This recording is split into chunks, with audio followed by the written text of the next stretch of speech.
8월 4일 월요일. 복음을 다음 세대에게. 세계 여러 무신론자와 활발한 토론을 벌이고 있는 시대를 대표하는 기독교 변증가 윌리엄 레인 크레이그 박사는 최근 청소년과 청년 세대들이 교회를 떠나는 것이 큰 문제가 되고 있다며 경고했습니다. 크레이그 박사가 말한 교회를 떠나는 젊은 층의 7가지 특징은 다음과 같습니다. 1. 대부분은 교회를 다녔던 경험이 있다. 2.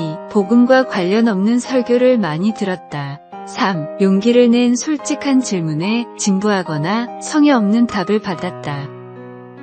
4. 성경을 소중하게 여기는 사람을 존경한다. 5. 14살부터 17살 사이에 교회를 떠나기로 마음먹는다. 6. 이성적인 이유보다 감정적인 이유로 무신론자가 된다. 7. 인터넷 문화가 젊은 층을 무신론자로 이끈다. 더욱 결정적으로 전달해야 하는 것이 우리의 의무입니다. 우리가 믿는 복음을 다음 세대에 온전히, 다음 세대가 주님을 떠나가고 복음에 관심 없어 할수록 우리가 더욱 노력해야 합니다. 복음을 전하는 것이 더 어렵고 힘들어지는 세상이지만 그럼에도 다음 세대를 위해 더욱 간절하게 기도하고 마음을 다해 후원하십시오. 오늘의 말씀, 그러므로 너희는 가서 모든 민족을 제자로 삼아. 오늘의 만나, 우리 주변의 다음 세대를 위해 어떤 구체적인 기도와 섬김을 실천할 수 있는지 생각해 보시기 바랍니다. 8월 5일 화요일. 마땅히 해야 할 섬김. 한 대학교의 교수이자 선교사인 남자가 강의를 하러 어느 교회를 방문했습니다. 며칠간 이루어진 저녁 집회마다 교역자가 아닌 성도 한 분이 계속해서 찾아와 극진히 대접을 하자 그 교수가 교회의 담임 목사님에게 물었습니다.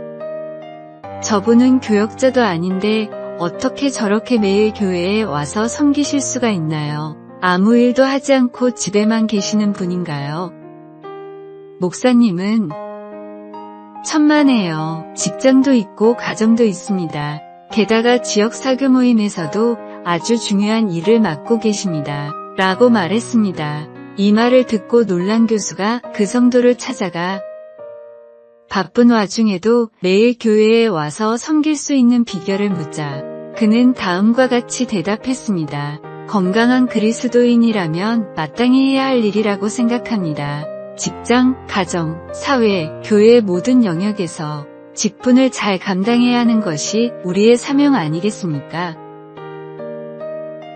예수님은 자기 할 일을 다하고 남는 시간에 우리를 구원하러 오지 않으셨습니다. 우리를 구원하는 것은 예수님이 최우선 순위로 삼으신 가장 중차대한 일이었습니다.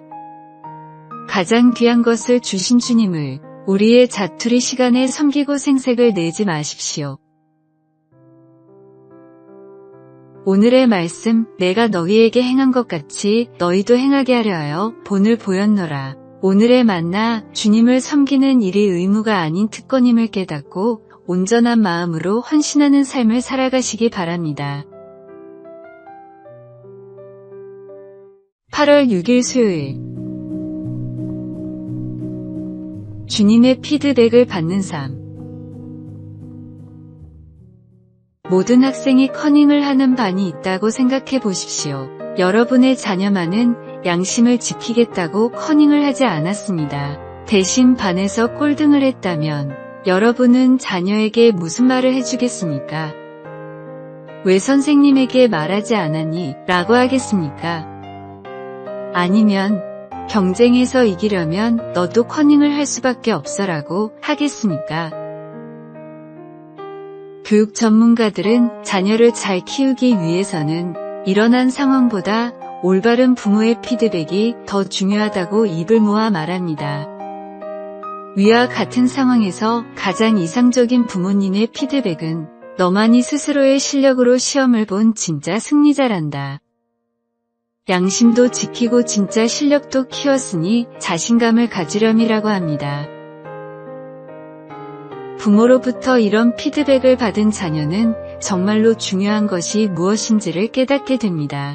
결과보다 과정의 중요성을 깨달으며 점수보다 양심이 중요하다는 것을 알기에 수치심이나 열등감을 느끼지 않는 높은 자존감을 갖는 아이로 자라납니다. 이 질문을 세상 속에서 살아가는 그리스도인에게도 똑같이 던질 수 있습니다. 성공만을 위해, 물질만을 위해 살아가는 사회 속에서 우리는 어떤 삶을 살아가고 있습니까? 오늘의 말씀, 나는 사람에게서 영광을 취하지 아니하노라. 오늘의 만나, 세상의 평가보다 주님의 인정을 구하며 올바른 과정을 중시하는 신앙인이 되시기 바랍니다. 8월 7일 목요일. 사랑이 만든 기적. 태어나서 단 한 번도 다이어트에 성공한 적이 없는 딸이 있었습니다.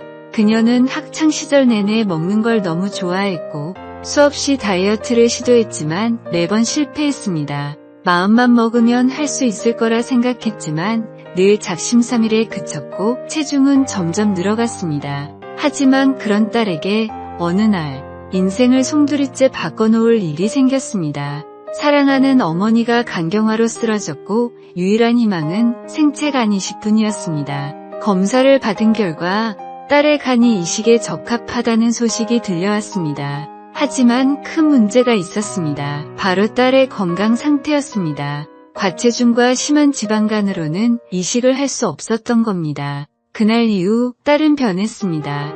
그토록 좋아하던 치킨과 떡볶이를 끊고 하루 한 끼 소량만 먹으며 강도 높은 운동을 시작했습니다. 가족과 친구들조차 놀랄 만큼 그녀는 하루도 빠짐없이 뛰고 또 뛰었습니다. 어머니를 살릴 수만 있다면 무엇이든 할 수 있다는 각오였습니다. 2달 후 딸은 무려 15kg을 감량했습니다. 지방간 수치는 정상으로 돌아왔고 마침내 어머니에게 간을 이식할 수 있었습니다. 수술은 성공적이었고 어머니는 건강을 되찾았습니다. 사랑이라는 이름 아래 불가능한 일은 없습니다. 오늘의 말씀, 하나님이 세상을 이처럼 사랑하사 독생자를 주셨으니 이는 그를 믿는 자마다 멸망하지 않고 영생을 얻게 하려 하심이라. 오늘의 만나, 진정한 사랑은 불가능을 가능하게 만드는 힘이 있음을 기억하고 주님의 사랑에 감사하며 우리도 그런 사랑을 실천하시기 바랍니다.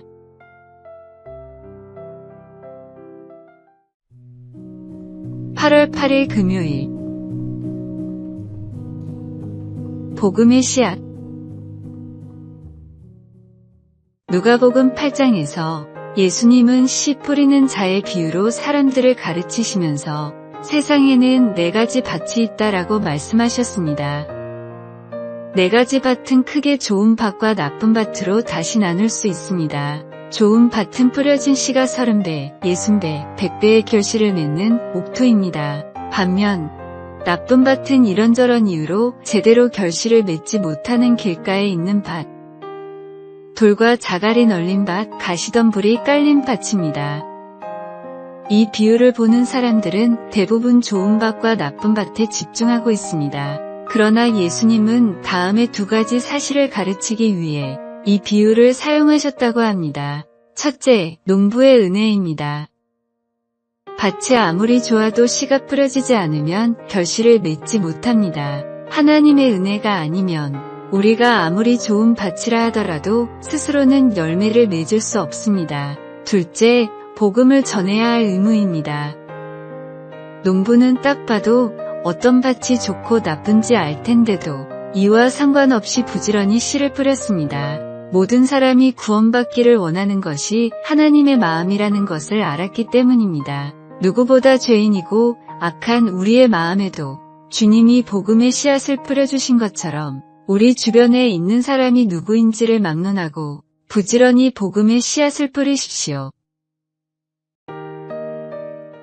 오늘의 말씀, 아침에 씨를 뿌리고 저녁에도 손을 놓지 말라. 오늘의 만나, 하나님의 은혜로 구원받은 우리가 이제는 복음의 씨앗을 뿌리는 농부가 되어 포기하지 않고 끝까지 전도의 사명을 감당하시기 바랍니다.